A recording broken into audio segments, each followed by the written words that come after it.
അനന്തു നേരം കുറേ നമ്മൾ എത്ര നേരം കാട്ടിൻ്റെ ഉള്ളിൽ വീട്ടിൽ പോവാ. ഡിവൈസിലെ സിഗ്നലും വരുന്നുണ്ടോ? ഈ കാണുന്നത് ഇതൊരു സാധാരണ ഡിവൈസ് അല്ല. കഴിഞ്ഞ ഒരാഴ്ചയായിട്ട് ഈ പ്രദേശത്ത് എവിടെയോ നിന്നൊരു ഇലക്ട്രോമാഗ്നറ്റിക് റേഡിയേഷൻ വരുന്നുണ്ട്. അപ്പോൾ ആ ഒരു സിഗ്നലിൻ്റെ സോഴ്സ് കണ്ടുപിടിക്കാനാണ് ഞാൻ ഇന്ന് വന്നിരിക്കുന്നത്. അത് ഈ അടുത്ത് തന്നെ ഉണ്ട്, നമുക്ക് നോക്കാം. എടാ, അവൻ ഈ ഡിവൈസ് ഉണ്ടാക്കിയിട്ട് കുറച്ച് കാലമായി. ആദ്യമായിട്ടാണ് ഇപ്പോൾ അതിനൊരു സിഗ്നൽ വരുന്നത്.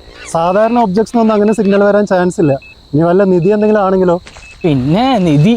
എടാ അനന്തു, ഈ കാട്ടിന് പാമ്പ് ചെയ്യുമ്പോൾ എന്തെങ്കിലും ഉണ്ടാവുള്ളൂടാ. എടാ വാടാ, വീട്ടിൽ പോവാടാ, വാടാ വീട്ടിൽ പോവാ. എടാ സിഗ്നൽ കിട്ടി. ഇത് ഇവിടെ എവിടെയോ അടുത്ത് തന്നെ ഇവിടെ ഉണ്ട്. വാ വാ വാ. എടാ അനന്തു, ഇവിടെ എന്തോ ഉണ്ടോ?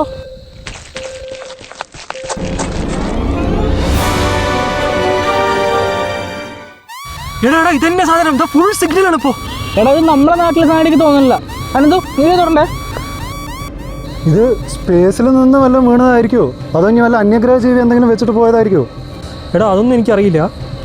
പക്ഷെ ഇത് എന്തായാലും ഭൂമിയിൽ നിന്ന് വരുന്ന ഒരു വസ്തുവിൻ്റെ റേഡിയേഷൻ അല്ലേ ഇതിൽ കാണിക്കുക. എന്ത് വേണ്ടടാ, നമുക്ക് പോലീസിനെ വിളിക്കാം. അല്ലെങ്കിൽ ഒരു കാര്യം ചെയ്യാം, സാമിനെ വിളിക്കാം. നീ ഒന്നും മിണ്ടാതിരുന്നടാ ചിത്തു. അനന്തു, നീ ഒന്ന് എടുത്തു നോക്ക്.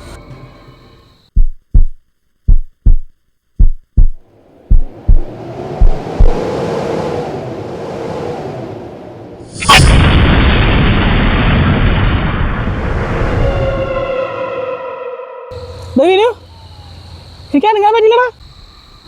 ഞാൻ അനന്തു, എന്താ സംഭവിക്കുന്നത്? എടാ നമ്മളിപ്പോൾ 2026-ലല്ല,